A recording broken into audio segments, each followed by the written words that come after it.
مسلمانوں کے درمیان، مومنوں کے درمیان حضور کے وجود مبارک کے صدقے میں مومنین و مسلمین گناہ بھی کریں گے تو حق سبحانہ و تعالی عذاب نازل نہیں فرمائے گا۔ بات یہیں تک نہیں ہے، رحمت الہیہ آگے بڑھی اور فرمایا گیا وَمَا كَانَ اللَّهُ مُعَذِّبَهُمْ وَهُمْ يَسْتَغْفِرُونَ، اور حق سبحانہ و تعالی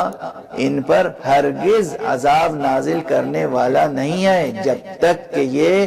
استغفار کرتے رہیں۔ اور اس سلسلے میں بھی حضرت امیر المومنین علی بن ابی طالب علیہ السلام اور حضرت امام حسین علیہ السلام کے ارشادات ہیں، جس میں فرمایا کہ مجھے تعجب ہے کہ ایک انسان مومن، ایک انسان مسلم کس طرح عذاب الہی کا شکار ہو سکتا ہے جبکہ اسے استغفار کا کلمہ نصیب ہے۔ تو استغفار یقیناً آج کل یوں بھی ماہ مبارک رجب گزر گیا، اس کے بھی خاص اعمال میں یہ چیز تھی، ماہ مبارک شعبان کے بھی خاص اعمال میں یہ چیز ہے کہ انسان روزانہ کم سے کم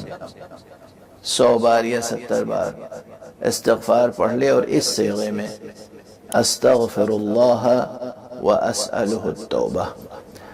عام طور پر جو استغفار کے صیغے ہیں استغفر اللہ ربی واتوب الیہ، یا اور بہت سے صیغے ہیں استغفار کے، بہت سے صیغے ہیں، بہت سے طریقے ہیں استغفار کرنے کے، خدا سے عفو طلب کرنے کے، لیکن یہ اس میں ایک خاص نکتہ پوشیدہ ہے اس ترکیب میں جو معصوم نے سکھائی ہے رجب و شعبان میں، استغفر اللہ واسألہ التوبہ۔ استغفار اور توبہ میں یوں تو علماء نے، محققین نے، عرفاء نے بہت سے فرق بیان کیے ہیں، متعدد فرق ذکر کیے ہیں، لیکن جو بات اس وقت مختصر سے وقت میں اور مختصر سے جملوں میں عرض کی جا سکتی ہے وہ یہ ہے کہ استغفار انسان کے گزشتہ گناہوں کی معافی ہے، اور توبہ گزشتہ، حال اور آئندہ زندگی کے تمام ادوار کو محیط ہے۔ اس فقرے میں جس میں جو سکھایا گیا ہے کہ استغفر اللہ واسألہ التوبہ، اس میں جو لطیف بات ہے وہ یہ ہے کہ جب انسان کہتا ہے استغفر اللہ واتوب الیہ،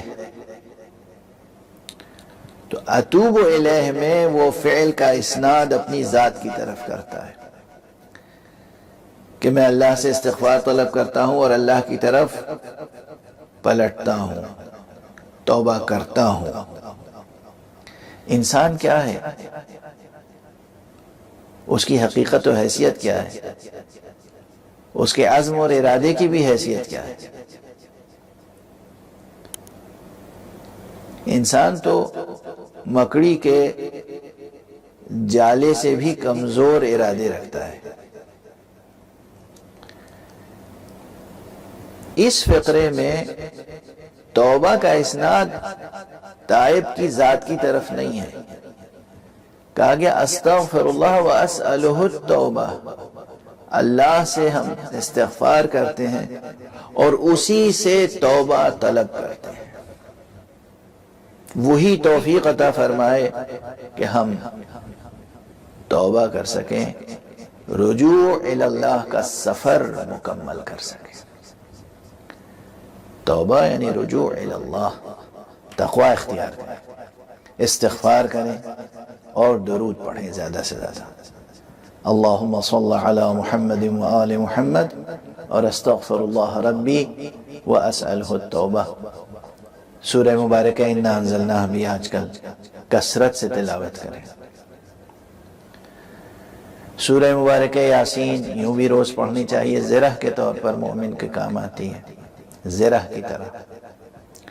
کوشش کیجئے کہ ان ایام میں نمازیں ادا ہوں پابندی سے،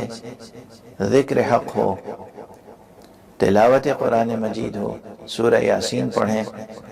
اور قلب سورہ یاسین، خود سورہ یاسین قلب قرآن ہے، اور قلب سورہ یاسین اس کی وہ آیت ہے جو اللہ سبحانہ وتعالی کی طرف سے سلامتی کا پیغام ہے۔ سلام قولا من رب الرحیم، سلام قولا من رب الرحیم، سلام قولا من رب الرحیم۔ یہ آیت کثرت سے پڑھیں، ممکن ہے تو 135 مرتبہ پڑھیں،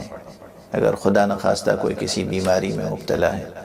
تو 135 مرتبہ پڑھیں، اول و آخر صلوات کے ساتھ، اور پوری مکمل سورہ یاسین پڑھیں، سورہ انا انزلناہ پڑھیں۔ یہ چیزیں جو ہیں استغفار کثرت سے، صلوات محمد و آل محمد پر کثرت سے، سورہ قدر یعنی سورہ انا انزلناہ کی تلاوت کثرت سے، سورہ یاسین اور اس کی آیت سلام قولا من رب الرحیم، یہ چیزیں آج کل کثرت سے تلاوت فرمائیں، لیکن دل و جان سے، ظاہر سے باطن تک استغفار کریں۔ یہاں پر